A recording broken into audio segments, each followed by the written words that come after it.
During this video, we're going to take a look at another type of file that you can import, an external file you can import into Microsoft Excel. We're going to take a look at importing data from a Microsoft Access database.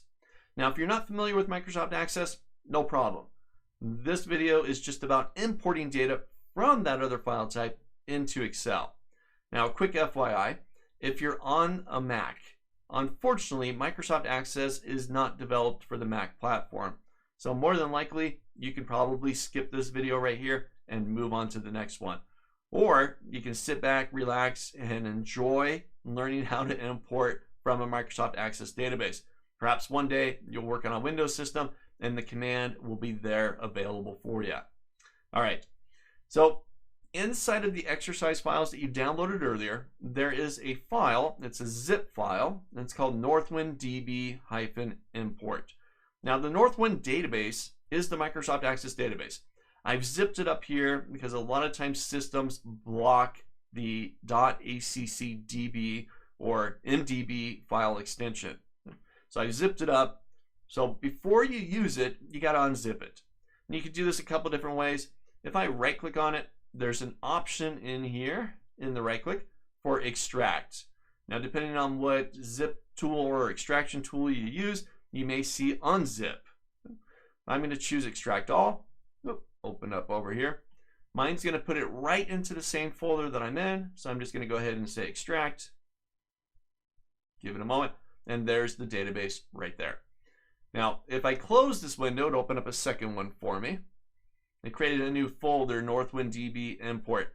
Now, you don't have to do this, but I want to open it up in front of you just so you can see what it looks like. I'll give that one a double click. This is the Access interface. I can enable content.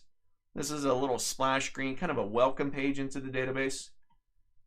The part that I really want to look at is on the left-hand side, and I'm going to go into tables.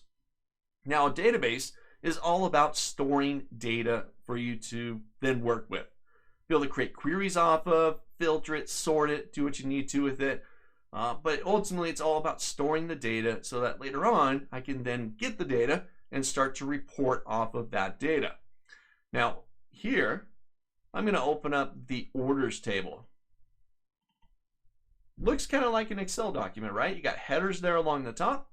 You got order ID, customer, employee, and so on and so on. And you got all the records down below. Here, I can see that I have roughly 830 records inside of this table. Now, there's multiple different tables here. I got one for categories and customers and employees and so on. We're going to take a look at importing the orders table into Access. So I just want to give you a quick preview. This is what it looks like inside of its native format, inside of Microsoft Access. Now to get that data into Excel, I'll close it out. Let's get my folder out of the way. I'm back inside the same file that I just used a video or two ago. This is the text document that I imported. I'm just going to add another worksheet tab here, and this is where I'm going to import the data. So once again, I'm going to go to my data tab, get data from database, and this time I'm going to do it from a Microsoft Access database. You also have the option to be able to go into a SQL Server database, a much larger database that perhaps sits someplace completely different on a server someplace. You need to have access to it, and you can grab the data from there. But for our demonstration, we'll do Access database. All right, I'm going to grab my data. Remember creating that new folder when I extract it. Give it a moment to load up here. It's connecting to the data. All right. Now this is a little bit different than what we experienced with the text file. Because the database can contain multiple tables as well as queries based on those tables, it's giving me a list of all the queries and tables. You'll notice that the first set, the little icon there, looks like two little boxes overlapping one another. Those are queries from the database. If I scroll down, we got one that looks more like a worksheet, just a single table.